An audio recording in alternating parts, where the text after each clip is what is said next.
Lá no parágrafo 2º do artigo 1583, né, na guarda compartilhada, que é justamente essa questão que a gente comentou, o tempo de convívio com os filhos deve ser dividido de forma equilibrada com a mãe e com o pai, sempre tendo em vista as condições fáticas e o interesse de quem? Aqui, ó. Interesse dos filhos. A legislação, inclusive, ela mudou muito nos últimos anos, porque ela mudou o foco. Essas mudanças, né, repetidas que a gente vem tendo na legislação, né, civil inerente a menores, de um modo geral, regulamentação de visita para avós, do direito de visita para avós, mudança para estabelecimento da guarda compartilhada como regra, né, possibilidade de colocação em outra pessoa, sob a guarda de outra pessoa, se o pai ou a mãe não demonstrar condições para o exercício do poder familiar. Então, tudo isso é uma evolução do Instituto, porque mudou o foco. O legislador, hoje, ele estabeleceu que esse aqui é o elemento principal. Então, se eu tenho que olhar esse, pai e mãe vão ter que se ajustar a isso. Quando a gente falou que se não houver acordo, vai ser aplicada a guarda compartilhada, é justamente isso que o legislador está fazendo. Ou seja, pai e mãe, vocês não conseguem se acertar, então nós vamos impor a guarda compartilhada, vocês aprendam a lidar com as suas diferenças e não se esqueçam que o filho é dos dois e que os dois têm obrigações e responsabilidades na formação desse filho. Então, o que ele está querendo fazer é isso. Houveram críticas enormes quando o legislador em 2014 alterou, porque, como ela era aplicada só nos procedimentos consensuais, num primeiro momento se chegou a pensar, como é que nós vamos impor guarda compartilhada num casal que não conversa? Que um não fala com o outro, como é que eles vão dividir ou vão exercer conjuntamente essas obrigações? Como é que eles vão estabelecer de forma equilibrada o tempo, né, de convivência, se um não tem diálogo com o outro? Na prática, isso acontece demais da conta. Esse caso que eu comentei, que a criança começou com 3 anos de idade e está com 11, para conversar um com o outro, é por meio de terceiros. Porque se um falar com o outro sobre qualquer assunto relacionado ao filho, pau quebra. Não tem diálogo entre eles. Então, para falar, tem que usar sempre interlocutores. Pergunta para fulana se ela vai levar o filho em tal lugar. Aí a parte pergunta lá, ela responde, vai, tal hora. Tá perguntando não sei o quê. Aí fica um sendo o instrumento de interlocução, né? Ou seja, a guarda está imposta, ela está compartilhada, porque o juiz impôs. Ela estava unilateral, a lei mudou, o juiz veio, paf, aplicou. É guarda compartilhada que vai ser aplicada. Na hora que ele aplicou a guarda compartilhada, acabou o mínimo do diálogo que tinha, porque agora está desse jeito. Precisa de um interlocutor, porque tudo é motivo de confusão, tudo é motivo de briga para aquele casal. E às vezes por coisas pequenas. Vou dar só um exemplo do que o casal às vezes é capaz, por essas diferenças, esquecem dos filhos. Nesse caso, desse processo especificamente, o juiz determinou na mudança da guarda compartilhada que o período de férias seria dividido meio a meio. Ah, mas já é meio a meio? Não. Antes eram os primeiros 15 dias com um e os últimos 15 dias com o outro. Aí o juiz resolveu, as férias às vezes dá mais de 15 dias, então vou mudar isso também. Então, a primeira metade das férias com um, a segunda metade das férias com o outro. Então, menino sai de férias em julho agora, dia 27, dia 26 de junho. Então, já não tenho mais de 1º a 15 de julho, 16 a 30 para o outro, que já mudou. Então, é a primeira metade com um, então começou a contar lá do dia 26. Segunda metade com o outro. Aí, o cliente liga lá e fala, olha, segunda metade está com o pai. Ele teria que me entregar a criança dia 30 de julho agora. Ele não deu notícia ainda. Aí eu falei assim, mas você tem notícia que a criança está sofrendo maus tratos? Não, não tem notícia disso não. Eu falei, então, primeiro, saber, está ruim lá, está achando, né, está sofrendo maus tratos, alguma coisa, que às vezes está gostando de passar férias lá também, né? Então, tem que perguntar primeiro, vamos verificar. Não, mas eu não quero saber. Metade das férias começou dia 1º de julho, as férias. Não, mas as férias começou dia 27, dia 26. Então o juiz falou que é metade das férias. Não, então tá bom. Então, considerando que começou lá, teria que me devolver até meio-dia do dia 31. Aí dá meio-dia do dia 31, meio-dia e 5, liga. Não devolveu. Entra com medida de busca e apreensão. Ele não vai fazer isso. Imagina para a criança uma medida cautelar, uma tutela dessa, de busca e apreensão de menor. Primeiro que até você entrar, pedir, o menino já voltou, já perde um pouco o sentido. E ainda que não tenha voltado, aí você pega e chega lá com 2 oficiais de justiça e mais uma viatura da polícia para pegar o menino na casa do pai. Pensa para a criança o que isso representa, o que isso significa. Aí você liga para o advogado da outra parte, que eu não converso com o outro, fala, doutor, olha, tá aí a discussão, era para devolver ontem, não devolveu, porque combinou, mas falou que era hoje até meio-dia, já são 2 horas da tarde, né? Não devolveu ainda, o senhor tem notícia? Eu vou verificar lá e te falo. Passa um pouquinho, liga e fala, falou que vai devolver no final da tarde. Aí você liga e fala, final da tarde está devolvendo. Não aceito de jeito nenhum. Era 2 horas da tarde, de 2 horas da tarde para 6 horas da tarde, não vai mudar muita coisa. Para quem já ficou, né? Se tiver ficado um dia a mais, o que são 3 horas a mais, 4 horas a mais? Então, espera devolver. Mas por quê? Porque o interesse que está em jogo, para os dois, não é o do filho. São as diferenças entre o casal. E o interessante, foi muito interessante nesse caso, porque devolveu, 6 horas da tarde, devolveu lá o menino, né? Aí, no outro dia, foi essa semana agora, que foi dia 31, foi agora, no outro dia me ligou para contar, falou, devolveu, chegou lá em casa, já era 6h30 da tarde. Aí eu falei assim, mas devolveu inteiro? Está inteirinho? Está certinho? Não, está certinho. E você conversou, como é que foi as férias? Não, falou que foi bom, viajou para o Araguaia, depois voltou, foi para a fazenda. Falei, então tá bom as férias. Véio. Não, mas tinha que devolver dia 30. Aí não tá bom, não. Véio. A criança gostou? Então deixa. Flexibilização, né? Ou seja, ajuste de modo equilibrado no tempo de convívio. Se você ceder um pouquinho, vai ficar um dia a mais, um dia a menos, isso não vai fazer diferença se a criança e os próprios pais estão se ajustando para isso. Porque sofrem por conta disso. Porque aí fica tanto fazendo conta no dia e no horário que sofre. Sofre mais do que o próprio processo, porque fica ansioso, fica nervoso, né? De forma desnecessária.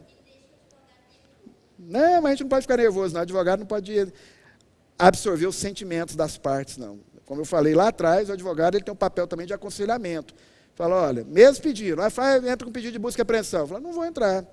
Não vou entrar porque quem vai perder é a criança, não tem sentido fazer isso. Aguarda, se tiver motivo, entra. Mas se não tiver, para que pedir, né? Então, espera um pouco, um dia a mais, a criança vai estar bem, como de fato ficou demonstrado, né? Olha só que eu falei para vocês da guarda física, portanto, né? Na guarda compartilhada, a cidade considerada base de moradia dos filhos, que é a guarda física, ou seja, mesmo sendo ela compartilhada, vai se definir com quem vai morar, se é com o pai ou se é com a mãe, será aquela que melhor atender aos interesses de quem? Mais uma vez, o legislador demonstrando que o foco é o filho. Se trata, portanto, da guarda física do filho, mas levando em consideração os interesses dele. Isso é, na prática, interessante, porque muitas vezes a parte quer mudar de cidade, e aí fica com medo que se mudar de cidade vai perder a guarda dos filhos. Isso não é regra também, tá, pessoal? Às vezes a pessoa recebeu uma proposta de trabalho para uma outra cidade. Ela não pode perder a oportunidade de trabalho também vinculada à guarda. Se ela demonstra que está exercendo bem aquela guarda e o interesse do filho também vai ser atendido dentro daquele contexto, não vai perder a guarda só porque está mudando de cidade. Agora, se está buscando mudar de cidade para diminuir o tempo de convivência com o outro genitor, ou seja, é propositada a mudança para dificultar o acesso do outro genitor. Aí é alienação parental. E aí pode até perder a guarda e haver uma reversão dessa guarda em favor do outro genitor, justamente para preservar os interesses do filho.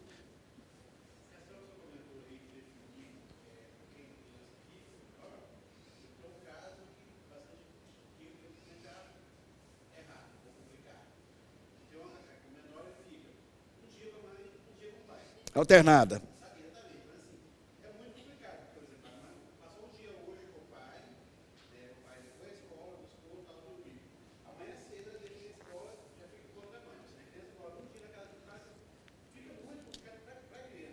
Ela não é recomendada, por isso que evoluiu para compartilhada, até porque, né, essa guarda alternada, ela não se recomenda também, principalmente numa situação dessa, que a criança fica um dia na casa do pai, um dia na casa da mãe, porque você tem rotinas da criança. E junto com as rotinas, você tem o que acompanha essas rotinas. Ou seja, se ela tem escola, você tem material escolar, você tem uniforme escolar, você tem, às vezes, algum objeto, algum pertence que tem que ser levado na aula no dia seguinte, que esqueceu, porque você não tem, muitas vezes, jeito de organizar isso, porque é uma dinâmica muito rápida. E aí, quem sofre com isso é a criança, por isso que ela não é recomendada. Porque aí, muitas vezes, em casos dessa natureza, acontece da criança, por exemplo, ir para a escola sem uniforme, porque o uniforme ficou na casa do outro genitor, que era o uniforme do outro. Às vezes os dois compram uniformes. O pai compra lá, deixa um kit de uniforme na casa, a mãe deixa um kit lá também. Só que a criança hoje, vamos botar aqui dia de semana útil, hoje, segunda-feira, a criança foi para a casa do pai, mas saiu da casa da mãe. Já levou o uniformezinho ali, porque foi para a escola. Já saiu para ir para a escola, está uniformizado. Kit da mãe. Foi dormir na casa do pai. Chegou lá na casa do pai, com o uniforme, pai tirou, deu banho na criança, botou o pijama, ou então já pegou ali, está suja demais a roupa, o outro também não lavou, não tem uniforme, no outro dia vai ser uniforme, porque não tem outro para ir, porque gerou esse desencontro. E aí ela vai perdendo a referência. É aquilo da crítica que se fez, e que eu comentei com vocês inicialmente, da guarda alternada, a criança perde a referência. Você mora com quem? Eu não sei. A criança é pessoa em desenvolvimento. E aí ela passa a não ter a definição de onde é a sua base de moradia. E ao não definir a sua base de moradia, isso vai trazer reflexos no desenvolvimento dessa criança. Por isso que ela não é recomendável. Tem, perfeitamente possível se pedir isso, né? Então pode fazer o pedido, relatando, inclusive, os inconvenientes que tenham ocorrido em virtude dessa, né, alternância. Porque normalmente a alternância, para ela ser menos impactante, ela tem que ter um distanciamento entre dias. Ou seja, eu posso, às vezes, até fazer uma semana com o pai e uma com a mãe. Porque aí eu mantenho uma regularidade de rotina que ainda assim não é recomendável, porque ela perde a referência do seu domicílio também, porque a criança não tem obrigação de ficar sabendo ali. Onde é que você mora? Fala, tem semana que eu moro com meu pai, tem semana que eu moro com minha mãe. Agora, nesse caso, ainda é pior. Né? Você mora com quem? Eu falei, depende. Segunda com minha mãe, terça com meu pai, quarta com minha mãe, quinta com meu pai. Então...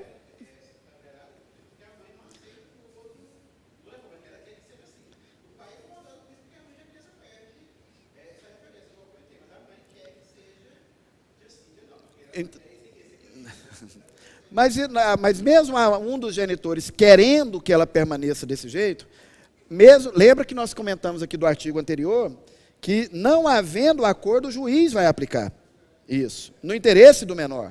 Então, se é o juiz que aplica, ele não está preso à vontade dos pais, porque o juiz, na verdade, ele vai estar preso ao interesse dos filhos. E o Ministério Público tem papel muito importante nesse caso. Né? Então, quando se faz pedido para alteração, é conveniente, quando se confronta com uma situação como essa, que se faça um relato detalhado da situação que a parte está vivenciando, e o Ministério Público vai ser ouvido, e que se converse com o promotor de justiça também, para poder explicar, além do papel, porque muitas vezes a gente não consegue expressar na petição toda a realidade, né, todo o sentimento que está envolvido naquilo ali. Então, às vezes, é bom conversar com o promotor também, para que ele se atente mais para aquilo e possa dar o seu parecer nesse sentido também. Né, que vai, obviamente, verificar a situação concreta e ver se realmente é o melhor interesse da criança ou não, aquela sugestão que está sendo aplicada. Eu coloquei um exemplo dessa regulamentação aqui também, a nível de jurisprudência, né, ação de regulamentação de guarda, igualdade de condições entre os genitores, guarda compartilhada, consenso, necessidade, né, precedentes do STJ, desse consenso da guarda compartilhada, princípio do melhor interesse da criança, parecer do Ministério Público acolhido. Aí, que eu coloquei ela, por quê? Naquela questão da base de moradia, olha lá como é que o julgado coloca. Na hipótese em comento, ambos comprovam possuir condições físicas, materiais e morais para exercer a guarda do menor. Ou seja, está equilibrado. Os dois direitos iguais, condições iguais. Não havendo qualquer prova de incapacidade da genitora em cuidar da criança, ensejando assim a guarda compartilhada.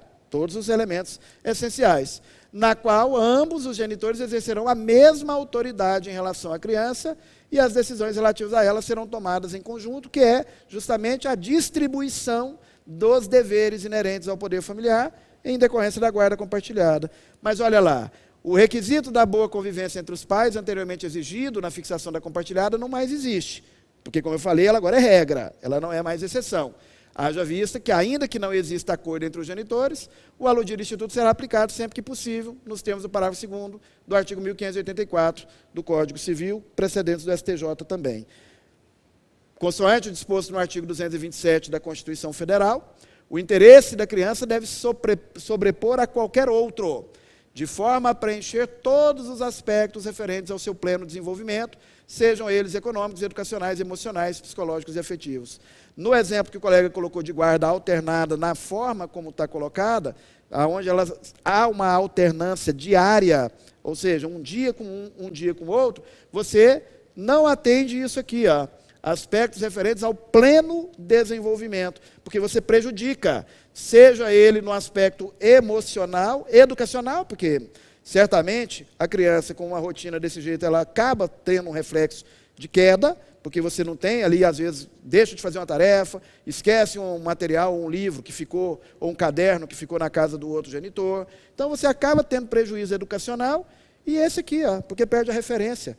Então, quando ele perde a referência, então você acaba, nesse modelo relatado pelo colega, você acaba mostrando um equívoco na decisão e a plausibilidade plena de haver modificação por não atendimento aos aspectos que recomendam a aplicação dessa guarda compartilhada. Agora, de qualquer maneira, nesse mesmo julgado, olha lá, a guarda compartilhada requer a fixação do lar principal da criança. Aqui está a demonstração que eu falei para vocês, que foi a evolução do Instituto da Guarda. A alternada, ela existiu antes da compartilhada, como uma alternativa que se criou naquele momento, para poder tentar ampliar o tempo de convivência do genitor com o outro, porque a gente tinha aquela ideia quinzenal, ou seja, guarda unilateral, o genitor só via a cada 15 dias. Para diminuir esse espaçamento, se aplicou a guarda alternada, para poder tentar aumentar o tempo de convivência. Se percebeu que ela afeta aqueles aspectos que a gente viu aqui no julgado anterior, psicológicos, educacionais, né, no desenvolvimento pleno da criança. Aí se migra para a compartilhada. Na compartilhada, eu defino o lar principal e divido obrigações. A ideia inicial da guarda compartilhada, na verdade, qual foi? Casal separou, como eu falei mais cedo um pouquinho, pai e mãe da mesma criança. Criança, portanto, gosta dos dois, gosta do pai e gosta da mãe. Separaram, não tem jeito de partir a criança ao meio, então a gente tem que definir como que vai ser essa convivência. A ideia inicial da guarda compartilhada era minimizar para a criança os efeitos da separação dos pais. Ou seja, pais separaram, mas se na rotina os dois continuam dividindo conjuntamente as obrigações inerentes à criança, ela sente menos. Ou seja, se um leva para a escola e o outro busca, se um vai ali para auxiliar, está sempre presente, divide essas tarefas diárias, a criança sente menos a ausência do outro genitor. E aí, se ela sente menos a ausência, ela é menos impactada com os efeitos da dissolução da sociedade conjugal. O propósito da guarda compartilhada, quando surgiu, foi esse. E aí se mostrou tão eficiente que se tornou regra, tirando a guarda alternada do cenário e colocando ainda a guarda unilateral como uma medida excepcional. Olha só, ela precisa ser definido o lar principal a fim de que a criança tenha uma referência para a manutenção de sua rotina de vida. Aquilo que eu falei, a criança tem rotina. Ela tem que aprender até para poder, como ela é uma pessoa em desenvolvimento, essa rotina é importante para ela aprimorar e desenvolver o senso de responsabilidade, o senso de cumprimento das suas obrigações, porque se ela passa a ter uma rotina desregulada, onde ela descumpre por conta do modelo de guarda que está sendo aplicada as suas obrigações, criança absorve o modelo mais cômodo para ela. Ou seja, se ela vai para a casa do pai ou da mãe e ali esqueceu o livro e ela não precisou fazer tarefa, Para ela, ótimo. Gostei do modelo. Não preciso fazer tarefa, vou ficar assistindo televisão, vou ficar brincando. Para mim é o modelo ideal. Então, a rotina se impõe à criança porque afeta diretamente no seu desenvolvimento. Por isso que é necessário definir. Olha lá, em razão da criança encontrar-se quase 2 anos na residência do pai, a domiciliação deverá se dar nesse local, devendo o magistrado singular estabelecer as atribuições dos genitores e os períodos de convivência com a criança, nos termos do 1584, parágrafo 3º, do Código, né, Civil. Ou seja, se ajusta justamente para poder adequar a essa realidade. Aqui eu coloquei um exemplo da guarda unilateral, que é a exceção, para a gente visualizar a diferença, ou quando ela seria indicada, né? A ação de guarda, acumulada com alimentos, guarda provisória unilateral, prevalência do interesse da criança, confirmação. Por quê? Porque, no caso concreto, o interesse da criança é que estava em jogo. E dentro do interesse da criança, se demonstrou mais adequado para aquela realidade, a guarda unilateral. Olha lá, a guarda do filho menor deve ser deferida em observância ao interesse da criança, que se sobrepõe a qualquer outro. Ou seja, aquilo que eu comentei agora há pouco, quem é o foco do legislador? É a criança. Então, os pais vão ter que se ajustar a essa realidade.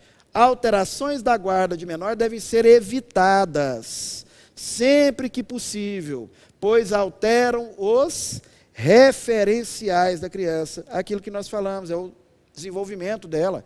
Você atinge diretamente o desenvolvimento da criança, porque ela perde a noção, ela perde a sua referência, ela tem reflexos psicológicos por conta disso, tem reflexos no seu desenvolvimento, na sua rotina de vida, nos seus vínculos afetivos, porque muitas vezes esses genitores moram em locais diferentes, que a criança não consegue construir nem relações de amizades, porque não dá tempo.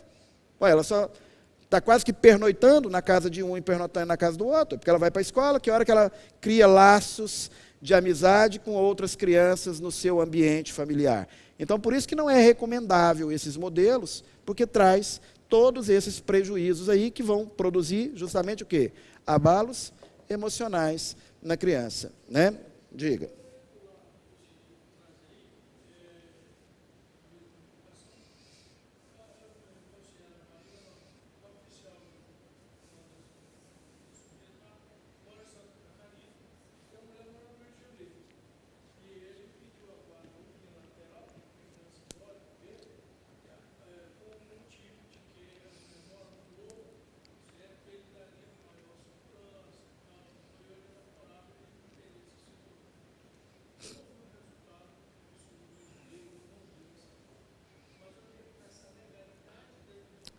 A pretensão, ela pode ser formulada a qualquer momento, bastando que a parte demonstre se há ou não justificativas para confirmação daquela pretensão. O fato dela morar no morro ali ou numa favela, por si só, não é elemento que indique alteração na guarda.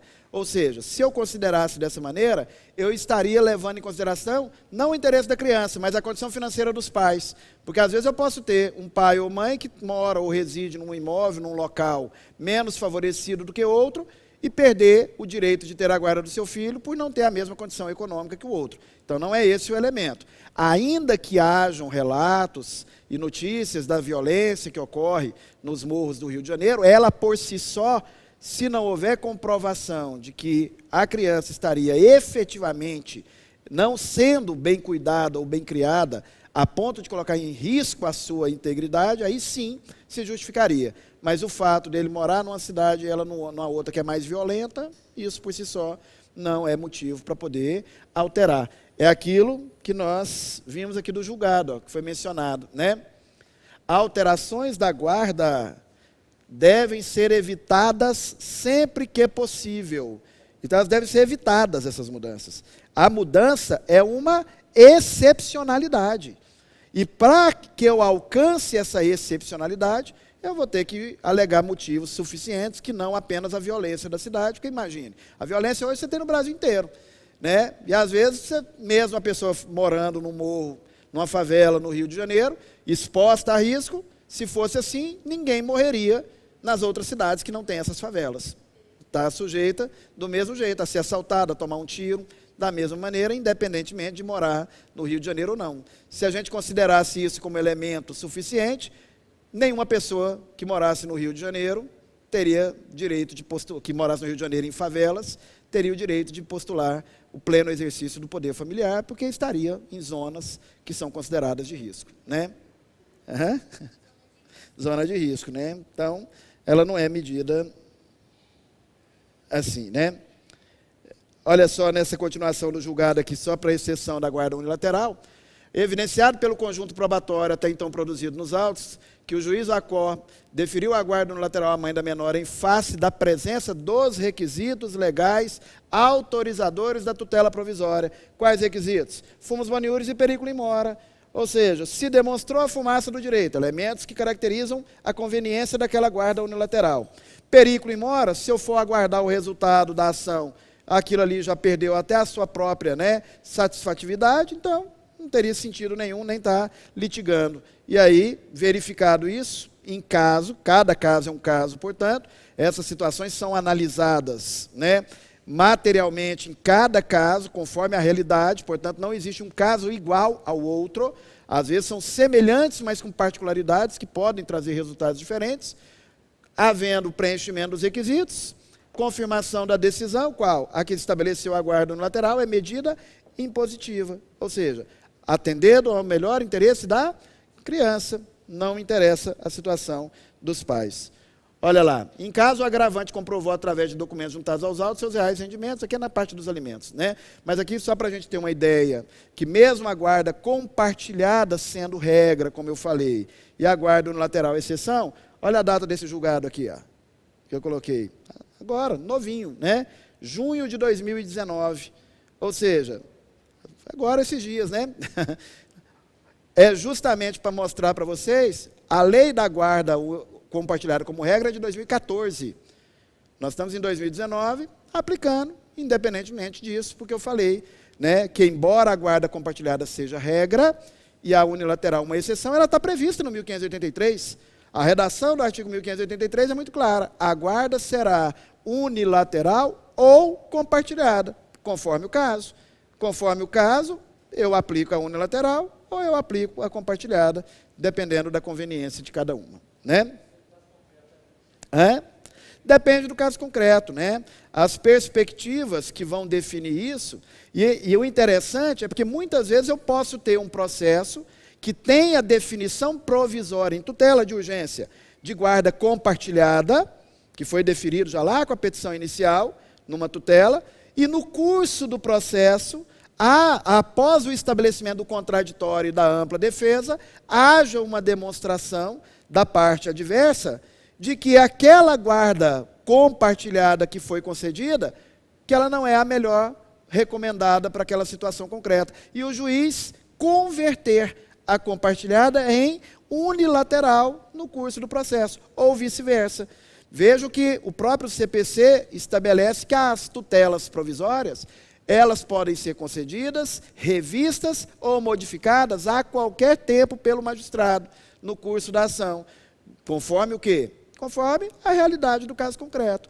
Então, se for a situação que recomende a mudança pelo julgado, nós vimos que o entendimento da jurisprudência é que ela é uma medida excepcional. Deve ser alterada de forma excepcional, ou seja, deve-se evitar o máximo possível. Mas, se dentro do caso concreto isso se demonstra, e nesses casos de tutela provisória é muito claro isso, porque a tutela provisória ela é concedida sem ouvir a parte contrária. Eu ainda não estabeleci o contraditório e ampla defesa. Eu fui por um convencimento preliminar, a partir do que foi levantado na inicial. Mas depois, a partir do momento que você estabelece o contraditório, às vezes a parte traz documentos que mostram que aquela medida não é a mais adequada dentro da realidade do caso concreto. E aí, acaba tendo a possibilidade de alteração também. Ok? Bom, em virtude do tempo, nós vamos terminar hoje esse módulo aqui na parte da guarda e visitas. A gente vai passar amanhã a tratar dos aspectos relacionados aos alimentos no âmbito dos cumprimentos de sentença e execução. E migrar para o direito sucessório, para a gente entrar amanhã na parte também, né, das medidas que são aplicadas dentro do direito sucessório, em razão do novo CPC também, ok?